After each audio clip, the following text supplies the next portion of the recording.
Hello everyone, my name is Dr. Dan Davidson. So, you want to be a leader. What kind of leader do you want to be?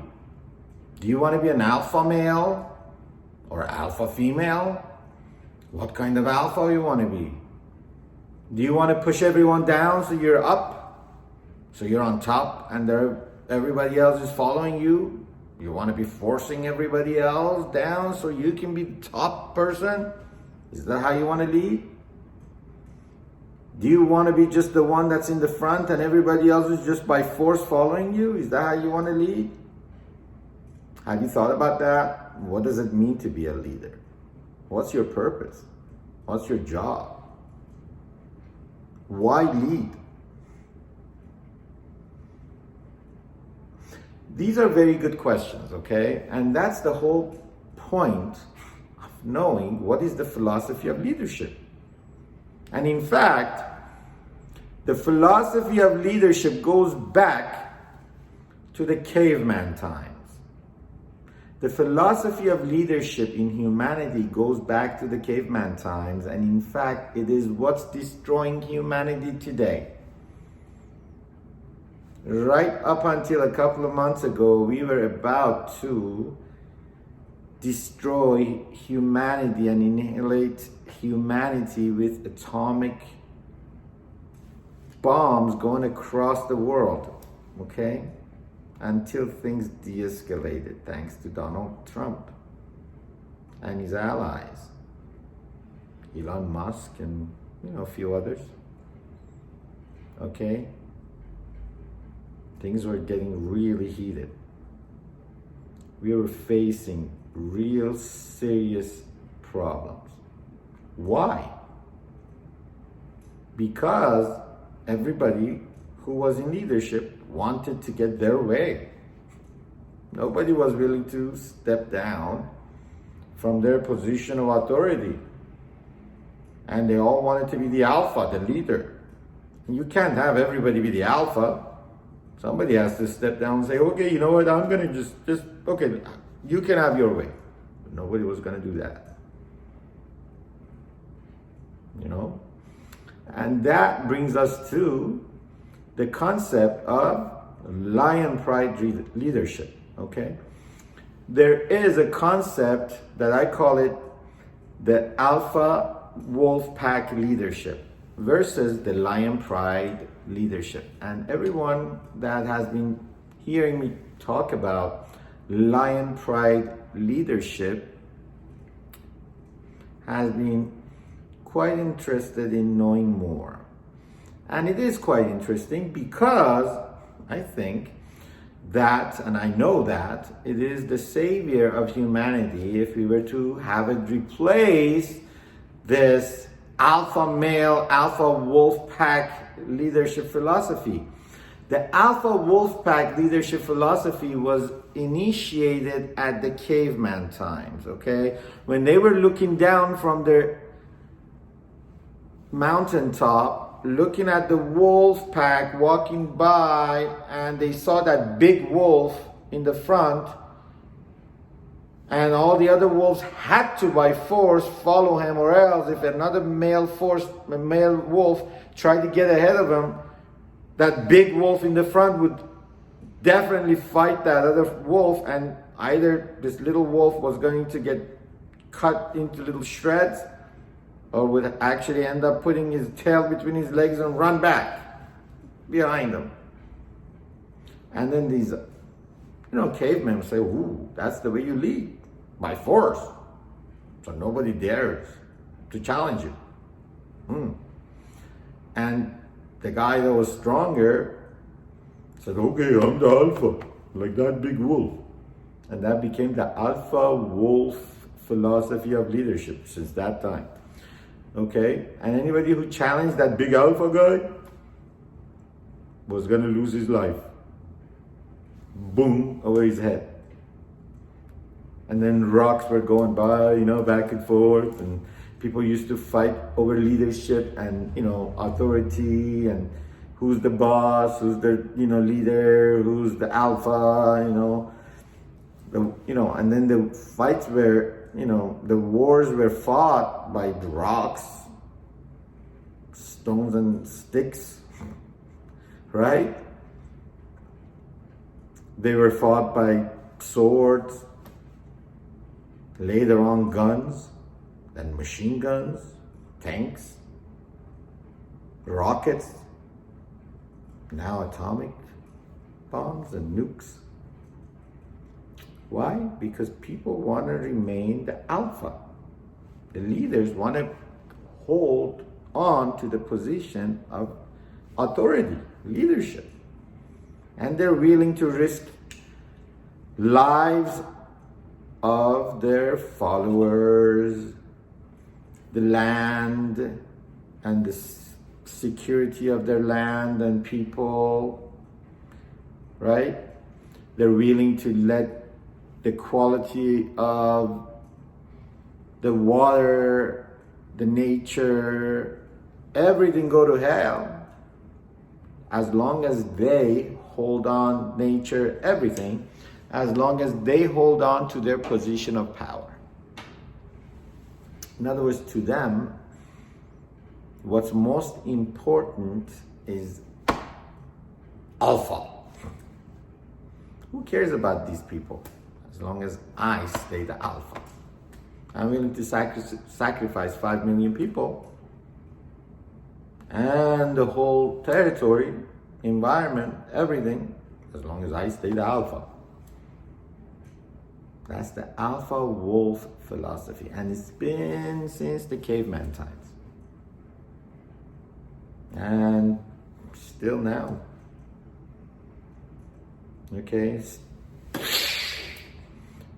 Okay, just rockets. Just send over rockets over to the other side of the world and then go hide in your own bunker.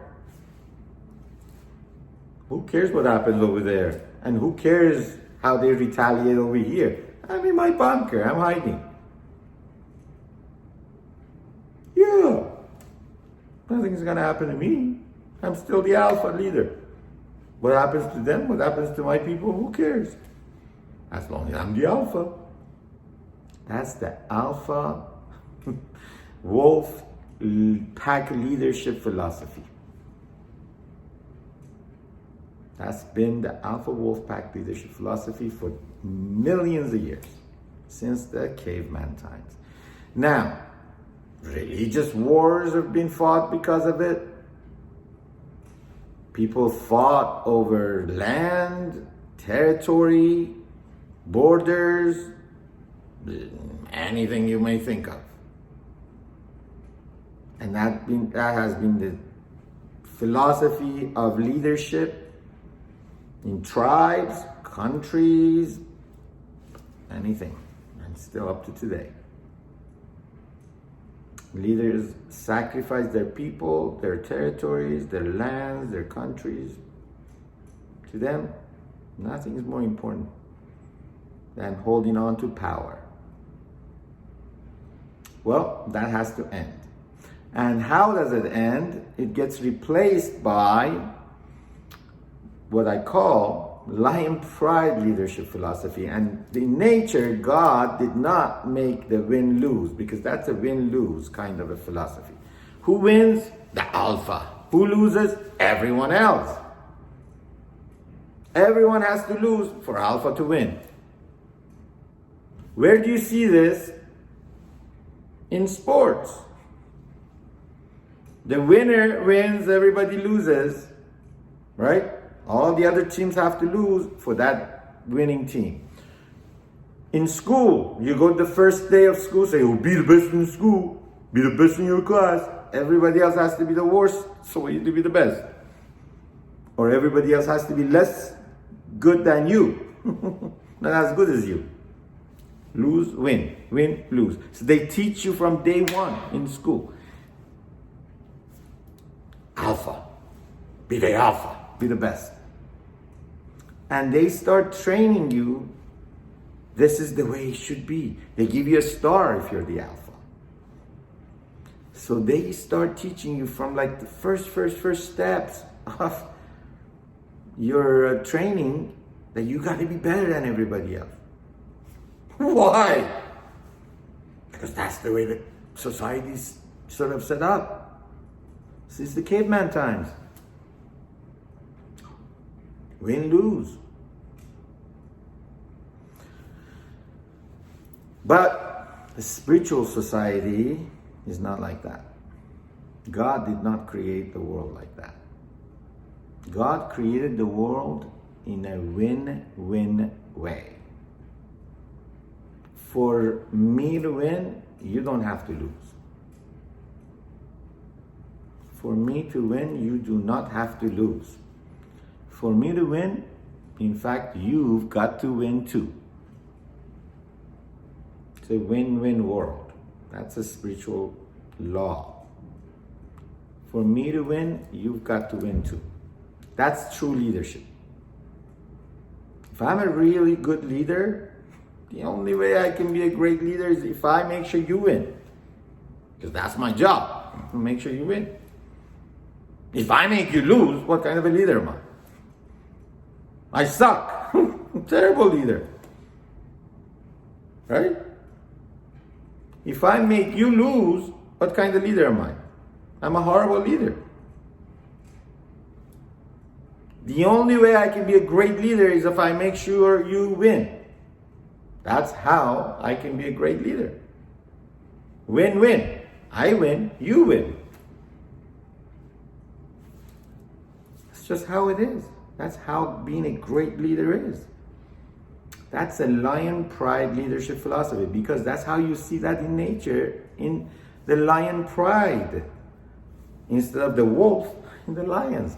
You see the lion, that big lion with the mane, he makes sure his entire pride wins. He protects them at his expense. He's right in the front. If there is another predator coming, guess what? He's the first one that goes and says, hey, you better leave my pride alone, or you gotta deal with me. You gotta go through me first. Man, it's not gonna be easy. Leave now. That's lion pride leadership philosophy. He is right in the front. He's not hiding in a bunker. Protecting his pride. He's protecting his cubs. He's protecting his lionesses, all his young lions. And the territory. Every morning, he's walking the territory. Okay? No predators are allowed. He makes sure that his cubs, his lionesses, his young lions, his territory is safe. He hunts for them. He hunts big game. Okay, he puts himself at risk every single day. He's willing to die for them. And he does, in fact. He dies younger than all the other ones. Because that's the name of the game. And why does he do that? Because his goal is to propagate his bloodline from this generation to the next generation. How he wins is by them surviving to the next generation. That's how he wins. Literally. By them surviving. Their success is his success. Even if he dies for it. Isn't that amazing? That is true definition of valor. Valor of leadership. True definition of valor of leadership. You are willing to die for those you lead. The opposite of throwing over the bombs and hiding in the shelter. What kind of courage is that? Shooting over rockets and then hiding in a bunker yourself? Is that courage? Making sure you don't die, but all the other people, they're all dead in the middle of the war that you created? Why? Because I'm helpful. What kind of leadership is that? Caveman leadership. Well, cavemen were stupid. Cavemen were stupid. It's time to change. We're not stupid anymore. You know what's interesting? That alpha wolf was the father of the pack. That's what science is showing us now. The research has shown that alpha wolf was the father of the pack and is the father of the pack. That's the alpha wolf. Of course, he doesn't want some young wolf that, I want to lead. No, you're not going to lead. Son, go back. I know you think you're just hot stuff, but son, go back. You're a teenager. I'm the father of the pack. You see all these scars? I'm the father of the pack. I know where the hunt grounds are. I know where the water is. I know where we can get lost. I know how we're gonna die in the storm, the snow. You are not gonna lead. I'm gonna lead. We got 50 wolves in this pack. I'm responsible for them. Go back. That's your alpha wolf. He's bigger than the other ones. The cavemen were sitting on top of the rock. Ooh, he's the alpha. I want to be like him. Yeah, he's the father of the pack. He's responsible for them. Of course, he's not going to let some teenage boy, go and destroy his pack. He's responsible, just like the alpha lion. But they don't know that. They're not scientists. Today, our scientists know that. It was not about his ego. It was about responsibility, accountability, right? Because he knows where the hunt grounds are. He knows his territory. He knows where the water is. If they get lost, they're going to die of thirst. They're going to die of hunger. It's the wilderness. Okay? He's responsible for the whole pack. So, he's going to maintain his position of leadership for their sake. You understand? It's not a matter of my ego. That's not that, Mr. Caveman. You understand? If you are going to lead, be responsible. If you're going to lead, be the one who's accountable.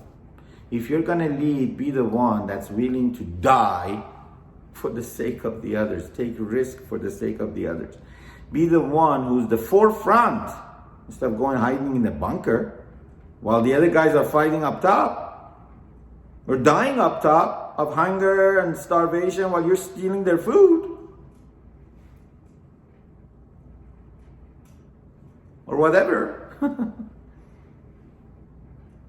You're making some kind of philosophy and then having these guys go fight it out because of your philosophy. I mean, come on, man. No.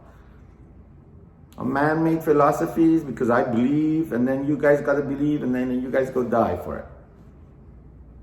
Thank you very much. No. Because, why? First of all, as human beings, okay? This planet doesn't belong to you or me or anyone else. It belongs to us. Us. Humans. Okay? Belongs to us. I ain't gonna be here 50 years from now, I promise you. I'm not taking this planet with me, and I'm not gonna be here. So this planet does not belong to me. For sure. And it doesn't belong to you. We are temporary here. Doesn't belong to any of the leaders that are here right now. Right? We are temporary passerbyers, whatever they call it, right? We're just passing by and just using this planet on a temporary basis. right? That's what we are. It's just like a hotel. We can't destroy it in the process. It's number one. Number two, all these people, they are just like us. So I only can do to them what they are allowed to do to me. We're interconnected. In one of my other talks, we talked about energy. Our energies are interconnected. So whatever I do in my energy circle, it basically affects the other's energy. It affects the universe's energy. We're interconnected. So as I learn more, I constantly understand more, and I understand how the inner energy affects the outer energy, and then affects the outer energy and affects the outer energy. Because we are an energy, we are made up of electrons, neutrons, protons, right? And then also all those subsegments of those energy particles. Thermodynamic, okay, physics. Philosophy is that energy does not get destroyed, it only changes from form to another form. So if we're made up of those things, we are made up of energy. As I said, it's also just moving around in our bodies. Electric energy, right? Charges, just like in our nervous system, EKG, EEG, EMG, okay, shows that it is, so then it is. Science is proving it, right?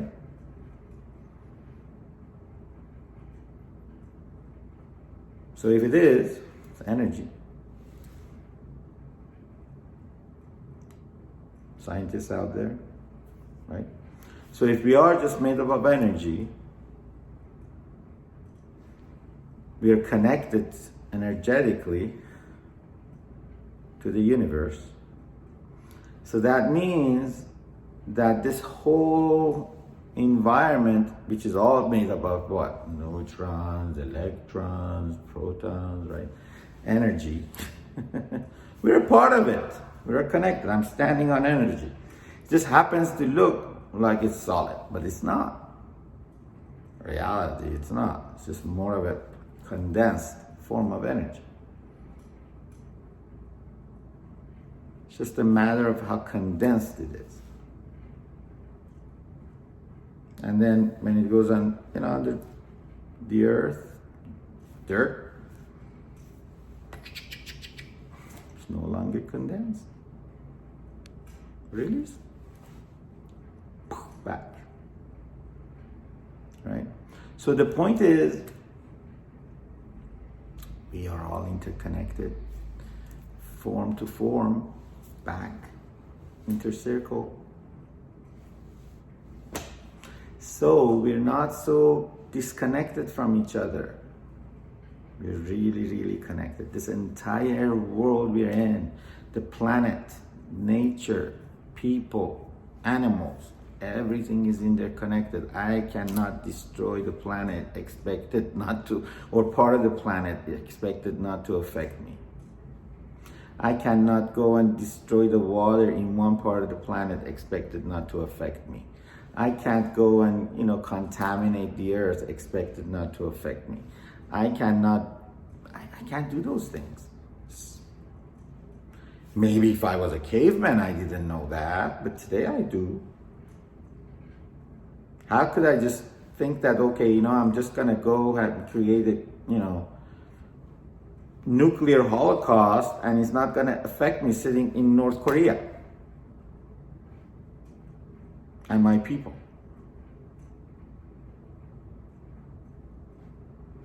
I mean, 40 years down the road, I ain't gonna be here. My kids will. My grandkids will. Right? I have no responsibility to them. I have no feeling towards that? What kind of human being am I? Alpha wolf? It's all about me. See the difference? All about me being the leader who cares about everybody else. You see what it's all about? What's the difference, right? Stop this alpha wolf philosophy. Stop teaching it in school. Oh, be a better, better than everybody else. No, why? Oh, be the best in class. No, why? Instead, make sure everybody's good. Make sure everybody does well. Go around and teach everybody what you know. Share everything you learn. Make sure you're an alpha lion. Yeah, encourage every kid to be an alpha lion. Just like, you know what? When you become a doctor, what do? You make sure everybody's healing, making sure everybody's well, making sure everybody's doing well in life, making sure everybody's, right? Are you trying to be better than everybody else? No. Right? You're healing others. You're taking care of people. And that's exactly what you be teaching a child from just childhood all the way up, right? Why does this child have to be better than everybody else? Why do you have to instill that in that child? This is the way the society has to work. No, not the way it has to work. Because that is the way the society is going to go to hell. It's the wrong way of thinking. It's the wrong way of programming. It's the wrong way of raising your children. It's the wrong way of everything. This society needs to just look at leadership, upbringing of your children, and everything else differently. Period. Lion Pride leadership philosophy is the new philosophy of leadership, and it is the way you need to look at the world and the way you lead. And start today and propagate it, teach it, and teach your kids. If you're a teacher, start teaching it in school. Whatever you're doing, wherever you are, start today. Let's change this world today, starting this moment. Okay?